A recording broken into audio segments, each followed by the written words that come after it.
नमस्कार, स्वागत है आपका पहाड़ प्रभात में। आपके साथ मैं हूं अंजलि भंडारी और रुक करेंगे। इस बीच आ रही है एक बड़ी खबर की और बड़ी जानकारी आ रही है, वो आपको बता दें। सबसे पहले बड़ी खबर, देहरा से रमेश धवाला लड़ सकते हैं चुनाव। ये इस वक्त की बड़ी खबर। इलेक्शन ब्रेकिंग, रमेश धवाला के ने सीएम के सामने शर्त रखी है। तो बड़ी जानकारी, देहरा को जिला बनाने की ये शर्त जो है वो रखी है। इस वक्त की बड़ी खबर, आश्वासन बाद कांग्रेस से लड़ूंगा चुनाव, ये उन्होंने कहा है। देहरा से रमेश धवाला लड़ सकते हैं चुनाव। देहरा से रमेश धवाला चुनाव लड़ सकते हैं। ऐसे अब जो सुगुगाहटें हैं वो तेज हो गई है रमेश धवाला ने सीएम के सामने, लेकिन एक शर्त रखी है। शर्त रखी है, देहरा को जिला बनाने की शर्त रखी है।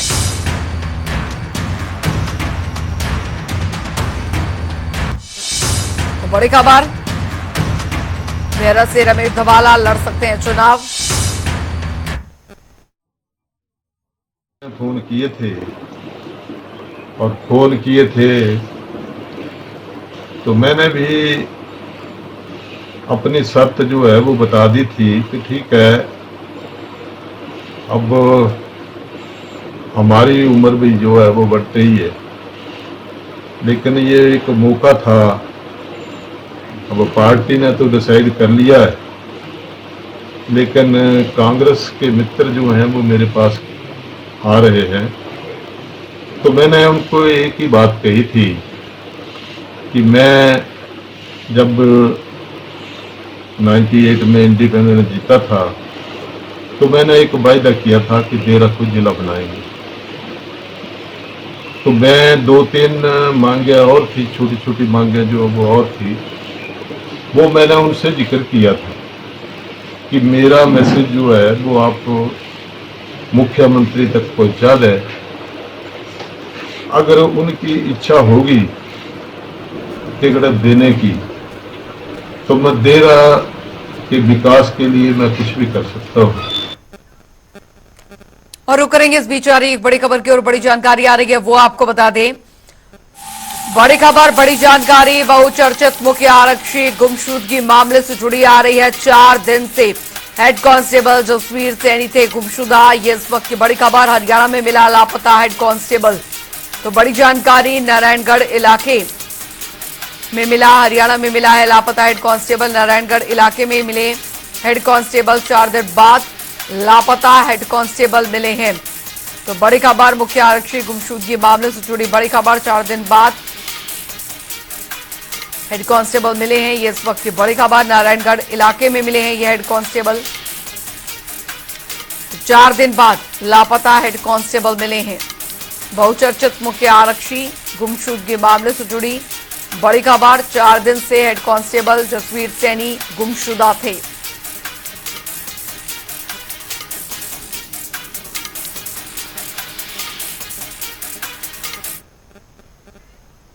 चलिए खबरों में आगे बढ़ेंगे। हिमाचल प्रदेश में आगामी दिनों में उपचुनाव होने वाले हैं, जिसको लेकर बीजेपी ने अपने उम्मीदवारों की सूची जारी कर दी है। वहीं इसको लेकर नेता प्रतिपक्ष जयराम ठाकुर ने प्रदेश सरकार पर जमकर निशाना साधा। इसके साथ ही जयराम ने जनता टीवी से कई मुद्दों पर खास बातचीत की। सरकार की तरफ से भी अलग तरह के बयान, कांग्रेस पार्टी की तरफ से भी अलग तरह के बयान इस बाबत सामने आ रहे हैं, लेकिन इस बात पर बात करने के लिए हमारे साथ मौजूद हैं नेता प्रतिपक्ष और पूर्व मुख्यमंत्री जयराम ठाकुर। जयराम जी, सियासी संकट क्या अभी बरकरार है? सीधा सवाल आपसे। देखिए, मैं ये कहूँगा कि सियासी संकट बरकरार तो अभी है ही, क्योंकि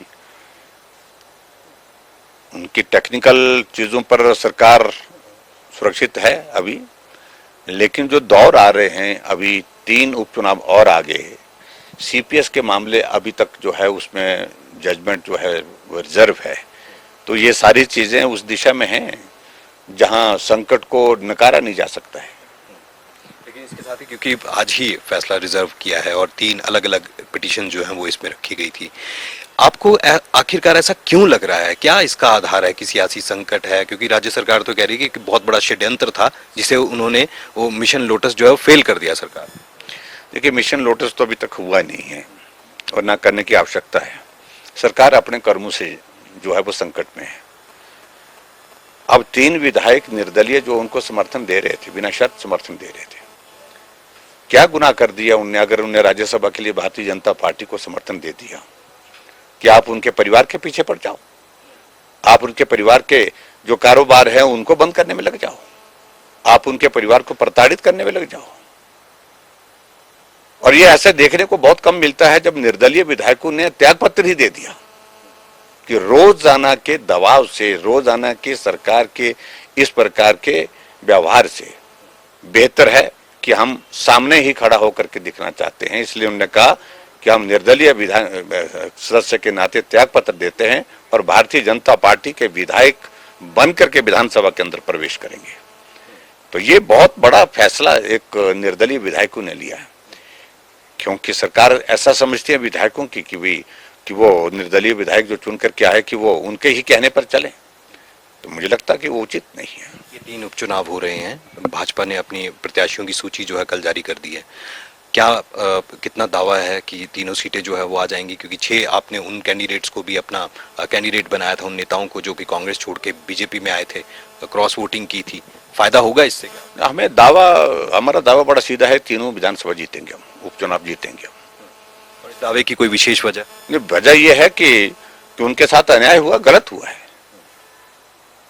विधायक को विधायक न समझना, ये मैं समझता हूं कि बहुत दुर्भाग्यपूर्ण है। लेकिन जयराम जी, आप ये जो 6 उपचुनाव अभी पीछे विधानसभा के हुए, इसमें से 4 सीटों पर आप जो है वो आपका कैंडिडेट की जीत नहीं हुई, भाजपा की जीत नहीं हुई। इन 3 पर आप किस तरह से देख रहे हैं? क्या इनके लिए कुछ विशेष फैक्टर, कुछ लोगों को अलग से आप कुछ समझाएंगे? क्या चूक रही है कि 4 सीटें जो है वो चली? हम लोगों के बीच में जाकर के बात को कहेंगे कि आपने जिनको विधायक बना करके भेजा था उनका जीना मुश्किल कर दिया सरकार ने,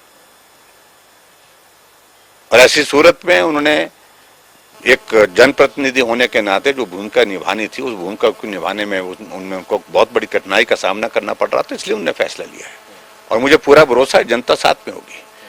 और एक बात आप मान करके चलिए कि कांग्रेस पार्टी इस लोकसभा के चुनाव में और ये 6 सीटों के उपचुनाव में जनादेश तो खो चुकी है, सरकार बची है, इतनी बात है। लेकिन 68 में से 61 सीटों पर कांग्रेस हारी है लोकसभा के चुनाव में, और मुख्यमंत्री अपने ही क्षेत्र में हारे हैं। इन सारी बातों का भी तो जवाब देना होगा। और जो 2 सीटें हमने जीती हैं वो कांग्रेस के पास थी, कांग्रेस से छीनी है। लोकसभा की मंडी सीट कांग्रेस के पास थी, कांग्रेस से छीनी है। सरकार सही मायने में लोगों की नजरों से गिर चुकी है। ये दबाव डाल करके, चुनाव को प्रभावित करके जिस प्रकार से इन्होंने कोशिश की है हिमाचल प्रदेश में, मैं समझता हूं कि अब जो ये उपचुनाव 3 हो रहे हैं उसमें सफल नहीं होगी। मैं कल ही देख रहा था कि महिलाओं के लिए वो पैसे देने की बात, आचार संहिता लग गई है, 3 जिलों में आचार संहिता, और यहां से पैसा जारी करके, आचार संहिता में पैसा जारी करके लोगों को, उन महिलाओं के खाते में डालने के लिए कोशिश करें ताकि किसी तरह से हम इन 3 उपचुनावों को हम जीत सके। अगर आपको इतनी जल्दी लग रही थी महिलाओं को, अब तो बहुत जल्दी लग रही है कि अब हम डालें क्योंकि चुनाव है, तो 15 महीने 16 महीने आप सत्ता में थे, तो आपने कमिटमेंट तो चुनाव से पहले, विधानसभा के चुनाव से पहले की थी, तो अभी तक क्यों नहीं डाले? इन सारे प्रश्नों का उत्तर क्या है आपके पास? कोई उत्तर नहीं है। सिर्फ चुनाव को प्रभावित करना चाहते हैं, इसलिए वो सारी चीजें करने की कोशिश है, लेकिन वो सफल नहीं होंगे। लेकिन ये जो 6 सीपीएस वाला जो मामला है, फैसला बेशक इस पर उसी सवाल पे वापस आ रहा हूँ कि उसको रिजर्व रख लिया गया है। षड्यंत्र की बात लगातार ये कही जा रही है राज्य सरकार और कांग्रेस पार्टी की तरफ से भी कि कोई षड्यंत्र ऐसा आप रच रहे जिसमें आप सफल नहीं हो पा रहे हैं। तो सियासी संकट आगे अगर ये चल रहा है तो सरकार क्यों, आखिरकार बहुमत का आंकड़ा तो उनके पास पूरा है, और अगर ये चुनाव जो हो रहे हैं इसमें अगर उनको एक भी सीट मिलती है तो वो तो बढ़ेगा ही, फिर किस तरह से चीज? देखिए, मैं इस बात को कह रहा हूं कि कांग्रेस के अंदर बहुत बड़ी उथल पुथल चली हुई है। भारतीय जनता पार्टी कतई भी इस सारे मामले में दोषी नहीं है, ना कोई नेता दोषी है। अगर दोषी हैं तो कांग्रेस पार्टी के अंदर की अपनी बातें हैं, अंदर के नेता ही जो चाह रहे हैं, जिस तरह के हालात बने हैं, उन सारी चीजों के कारण जो है वो पॉलिटिकल टर्मोइल कांग्रेस को फेस करना पड़ा है। और इसलिए मैं ये कह रहा हूं कि वो अंदर की बातें अभी सिर्फ शांत थोड़ी वक्त के लिए हुई हैं, लेकिन वो हमेशा के लिए खत्म नहीं हुई, अभी तक वो कायम है। वो आग जो है अंदर ही अंदर सुलग रही है कांग्रेस पार्टी के नेताओं के मन में, दिल में। अभी अभी आपको लग रहा है कि विधायक जो है उन पर नाराजगी है? अभी नाराजगी है, स्वाभाविक रूप से है, नाराजगी है, उस पर तो दुराय नहीं है। क्या भाजपा के संपर्क पार्टी का नेतृत्व इस बात को लेकर के उलझ गया है कि उन्हें कमिटमेंट दे रखी कि हम लोकसभा के चुनाव के बाद हम जो है नेतृत्व परिवर्तन करेंगे, लेकिन नेतृत्व परिवर्तन की परिस्थिति है कि अब चुनाव आ गए, फिर अब कहा कि भाई अब चुनाव तक फिलहाल रुक जाइए फिर से, लेकिन चुनाव हमेशा थोड़ी होंगे, ये भी चुनाव हो जाएंगे 1 महीने के बाद। 1 महीने के बाद फिर वो नेतृत्व परिवर्तन की कमिटमेंट पार्टी हाईकमान की कुछ नेताओं को जो दे के रखी है उसका क्या होगा, वो तो पूछ ही रहे हैं। इसलिए कांग्रेस के अंदर के ही सारी बातें हैं जो जिम्मेवारी सारी चीज के लिए हम नहीं है। अच्छा, एक सवाल और है, क्योंकि अभी हाल ही में एक घटनाक्रम जो है वो सिरमौर में हुआ, इससे पहले और भी कई घटनाक्रम ऐसे हुए, चाहे वो पालमपुर में एक लड़की को दराट से जो है वो उसके ऊपर हमला हुआ। अभी ताज़ा मामला जो है पुलिस विभाग से जुड़ा है, उसमें एक हेड कांस्टेबल जो है वो गायब बताया जा रहा है। एक मामले को लेकर उसने अपना वीडियो भी जारी किया था। किस तरह से आप घटनाक्रम को देखते हैं? मैं समझता हूँ बहुत दुर्भाग्यपूर्ण है। पुलिस का एक कांस्टेबल अपना वीडियो रिकॉर्ड करने के लिए विवश होता है क्योंकि अधिकारी दबाव डाल रहे हैं कि इस मामले को 307 में कन्वर्ट करिए, और वो कह रहे हैं कि 307 में ये मामला बनता नहीं है, लेकिन फिर भी उसके बावजूद दबाव डाल रहे हैं, और दबाव में इस कदर वो उसकी स्थिति बन गई कि उसने वीडियो के बाद वो कहाँ है, परिवार को भी नहीं मिल पा रहे हैं, न किसी और को मिल पा रहे हैं। परिवार के लोग जो है, उनकी धर्मपत्नी जो मुख्यमंत्री से गुहार कर रही है कि हमारे मेरे पति को वापस भेजा जाए, उनको ढूंढिए, तलाश करिए। मुख्यमंत्री जवाब देने की स्थिति में नहीं है। और कांग्रेस पार्टी की सरकार वर्तमान में सिर्फ एक ही चीज को लिए लगी हुई है, सत्ता कैसे बच सकती है, कुर्सी कैसे बच सकती है। कोई मरता है मरे, कोई जीता है जिए, काम होते हैं हो, नहीं होते हैं कोई बात नहीं। सारे के सारे काम हिमाचल प्रदेश में रुके पड़े हैं, और कानून व्यवस्था की सारी जो है वो स्थिति ऐसी है कि मर्डर हो रहे हैं दिन दिहाड़े, चोरियां डकैतियां हो रही हैं, बलात्कार हो रहे हैं। उसके बावजूद भी प्रदेश सरकार को इन सारी चीजों के लिए सुनने के लिए फुर्सत ही नहीं है कि उनको उनके सामने तो सरकार बचानी है, कैसे बचानी है। ठीक है, इसके अलावा एक चीज़ और है कि पानी को लेकर एक बड़ा इस समय मुद्दा बना हुआ है। दिल्ली में एक ऐसी लड़ाई हो रही है जिसको लेकर ये कहा जा रहा है कि हिमाचल अपने जो पानी देना चाहिए वो पानी नहीं दे रहा है। मुख्यमंत्री अलग बयान दे रहे हैं, वो कह रहे हैं पानी रोकने का तो कोई औचित्य ही नहीं बनता, लेकिन जो सुप्रीम कोर्ट में कहा गया है वो ये कहा गया है कि पानी जो है वो देने के लिए है ही नहीं। किस तरह से आप इन चीजों को देख रहे हैं कि आखिरकार आपने भी तो सरकार चलाई है 5 साल? देखिए, इसमें एक तो बात यह है कि जो एग्रीमेंट हुआ है उस एग्रीमेंट के मुताबिक सरकार को काम करना चाहिए। एग्रीमेंट की वायलेशन करना वो भी उचित नहीं है। अगर ऐसी स्थिति है कि हिमाचल प्रदेश में अगर पानी का संकट इतना ज्यादा है कि हम पानी देने की स्थिति में नहीं है, जितनी सुप्रीम कोर्ट कह रहे हैं और जितना दिल्ली कह रहा है, अगर स्थिति नहीं है तो मुख्यमंत्री को उस बात को स्पष्ट करना चाहिए कि हिमाचल प्रदेश में ऐसी स्थिति नहीं है। और अगर ऐसी स्थिति नहीं है तो मुझे लगता है कि ये संशय नहीं रखना चाहिए या आपस में कंफ्यूजन नहीं रखना चाहिए, क्लैरिटी के साथ तय करना चाहिए कि अगर स्थिति नहीं है तो वो बात सुप्रीम कोर्ट के समक्ष अपनी बात रखनी चाहिए और दिल्ली के सामने अपनी बात रखनी चाहिए, ये जरूरी है। बहुत शुक्रिया हमसे बात करने के लिए। तो ये थे नेता प्रतिपक्ष और पूर्व मुख्यमंत्री जयराम ठाकुर। जनता टीवी से एक्सक्लूसिव बातचीत की है। कैमरा पर्सन रोशन के साथ विकास शर्मा, जनता टीवी, शिमला। चलिए खबरों में आगे बढ़ेंगे। आपको बता दें कि बीते कल शिक्षा मंत्री रोहित ठाकुर द्रंग विधानसभा क्षेत्र के 1 दिवसीय दौरे पर रहे। इस दौरान उन्होंने पराशर में 3 दिवसीय जिला स्तरीय सरनाहुली मेले का शुभारंभ किया। वहीं उन्होंने 17 करोड़ की लागत से बनने वाले 4 स्कूलों के भवनों का भी शिलान्यास किया।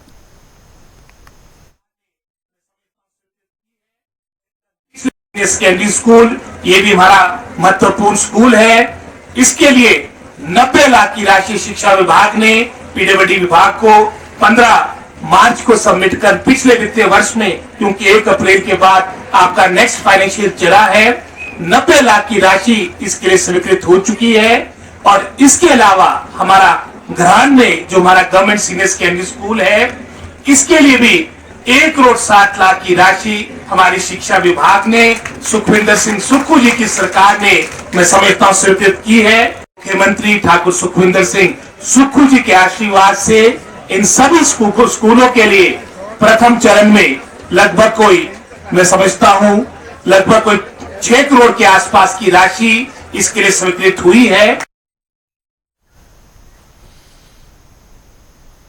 उधर आपको बता दें कि इस बार की प्रचंड गर्मी ने कई सालों के रिकॉर्ड को तोड़ दिया है। मैदानी क्षेत्रों में तापमान लगातार बढ़ता जा रहा है, वहीं सैलानी ठंडक पाने के लिए पहाड़ों का रुख कर रहे हैं। चंबा में ऐसे कई पर्यटन स्थल हैं जहां पर देश विदेश से पर्यटक घूमने के लिए आते हैं और यहां की हसीन वादियों का लुत्फ भी उठाते हैं।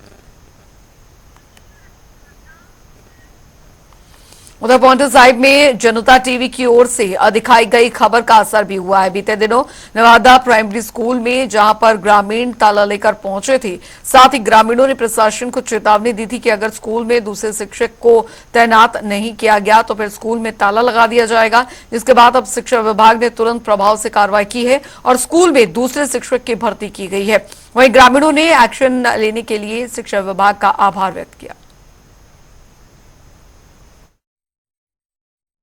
हम साथ में ताला भी लाए क्योंकि हमारा आज का जो प्रदर्शन का विरोध का जो था पॉइंट, वो ताले का था कि हम नेक्स्ट डे ताला जरूर लगाएंगे स्कूल में अगर अध्यापक नहीं आए। तो हम यही चेक करने के लिए आए हैं कि अध्यापक है या नहीं, या एक फॉर्मेलिटी के लिए टीचर को भेजा गया था ताकि हम लोग अपना प्रदर्शन रोक दें। लेकिन मैं एक चीज़ कहूँगी कि जो प्रदर्शन है ये हमने एक फॉर्मेलिटी के लिए नहीं किया है, ये हमने अपने बच्चों के भविष्य के लिए किया है। क्योंकि इस देश की जो धरोहर है वो बच्चे होते हैं। अगर बच्चे पढ़ेंगे लिखे नहीं तो देश का विकास संभव नहीं है। तो अब क्या डिसीजन, टीचर तो आ गया है तो अब तो नहीं ताला लगे? रेगुलर स्कूल आएंगे और हम यही सिर्फ देखने के लिए आए थे। सर अब टीचर आ गए हैं, अब हम बच्चों को अंदर भेजते हैं, वरना हम ताला लेके आए थे। अगर नहीं बच्चे और टीचर आते यहाँ पे तो हम ताला लगा देते आज। उधर आपको बता दें कि प्राकृतिक आपदाओं से तुरंत निपटने के लिए अब रामपुर में सभी संबंधित विभागों के सहयोग से मेगा मॉक ड्रिल का आयोजन किया गया, जिसमें आपदा से बचने के लिए स्कूली बच्चों को भी आपदा से बचने और बचाव के लिए टिप्स दिए गए। इसके अलावा आगजनी घटनाओं के दौरान भवनों में फंसे लोगों को कैसे सुरक्षित बाहर निकाला जा सकता है, इसके बारे में भी जानकारी दी गई।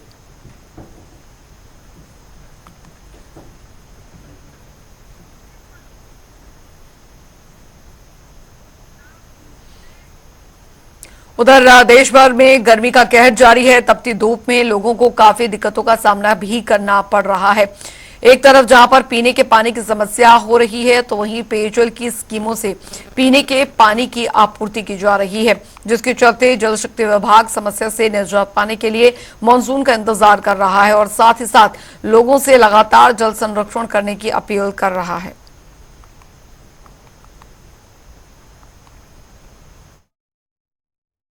जहाँ तक हमीरपुर जिला का प्रश्न है, डिस्ट्रिक्ट हमीरपुर में कुल 188 पेयजल योजनाएं कार्यरत हैं, जिनमें से 72 योजनाओं पे आंशिक रूप से पेयजल सप्लाई में व्यवधान आया है। इनमें से 30 ऐसी स्कीमें हैं जो सीवियरली अफेक्टेड हैं। इनमें लगभग 50% के आसपास स्रोतों में पानी में कमी आ गई है। ऐसी स्कीमों में जहाँ पे 50% तक कमी आ गई है, वहाँ पे पेयजल सप्लाई लोगों को हर तीसरे दिन सुनिश्चित की जा रही है। और जहाँ तक इससे थोड़ी कम स्कीमों में सूखे का प्रभाव हुआ है, वहाँ पे पानी की सप्लाई राशनिंग से प्रतिदिन ही की जा रही है। और जैसा कि मौसम विभाग से मिली जानकारी के अनुसार प्री मानसून इस वर्ष लगभग 17 या 18 जून तक संभावित है। तो मुझे लगता है कि एक सप्ताह के अंदर यदि बारिश हो जाती है तो इस सूखे की स्थिति से राहत मिल जाएगी। ये हमारी अपील है। साथ में लोगों से अपील है कि पेयजल स्रोतों में कम होने के कारण विभिन्न बीमारियों के पनपने का खतरा बना रहता है। तो सबसे अनुरोध है कि अपने अपने घर के पेयजल भंडारण टैंकों को सुचारू रूप से और निरंतर साफ करते रहें ताकि उनमें कोई बैक्टीरिया इत्यादि ना पनपने पाए। तो गर्मी का तांडव लगातार बढ़ता जा रहा है, तो वहीं ट्रैफिक पुलिस के जवान यातायात बाधित न होने को लेकर ड्यूटी पर तैनात है। यातायात नियमों का उल्लंघन करने वालों पर पुलिस ऑनलाइन चालान भी कर रही है। सड़कों पर सुरक्षा की नजर से पुलिस प्रशासन तपती धूप में तैनात है और अपनी जिम्मेदारी को निभा रही है। देखो ये अब धूप जैसे भी है ना, तो ये धूप हो छाँव हो, इसमें हमें अपना ड्यूटी तो करनी पड़ती है, कर रहे हैं। और लोगों की सुरक्षा के लिए मदद रखते हुए जो है ये चीज़ें हम कर रहे हैं। क्या पुलिस की ओर से कोई विशेष अभियान ये चलाया जा रहा है? विशेष अभियान तो नहीं है, लेकिन जैसे कि रैंडम चेकिंग हाँ, है। रैंडम चेकिंग है। और यदि एक्सीडेंट ना हो, कम से कम एक्सीडेंट हो, लोगों को इस बार भी जागरूक करना है, जहाँ हमारा ज़्यादा उद्देश्य है। और कम से कम एक्सीडेंट हो, क्योंकि अक्सर देखा जाता है कि जिसमें यंग ब्लड जितने नौजवान हैं साथ उनके एक्सीडेंट ज़्यादा होते हैं। जी जी। तो वो हम लोगों की सुरक्षा के लिए ये जो समय अनुसार जो है अब अपने अफसर बालान की ओर से समय समय पर ये दिए गए दिशा निर्देश के अनुसार जो है कार्रवाई करते हैं। किस तरह कार्रवाई की जा रही है यातायात दुरुस्त करने के लिए? अभी हमने ओवर का नाका लगा रखा है। जो जितने भी वाहन जो है ओवर स्पीड के पास जा रहे हैं उन पर हम चलान कर रहे हैं। और इसके अलावा अगर जो उल्लंघन कर रहे हैं, जैसे सीट बेल्ट का है या तो हेलमेट का है, उसके हम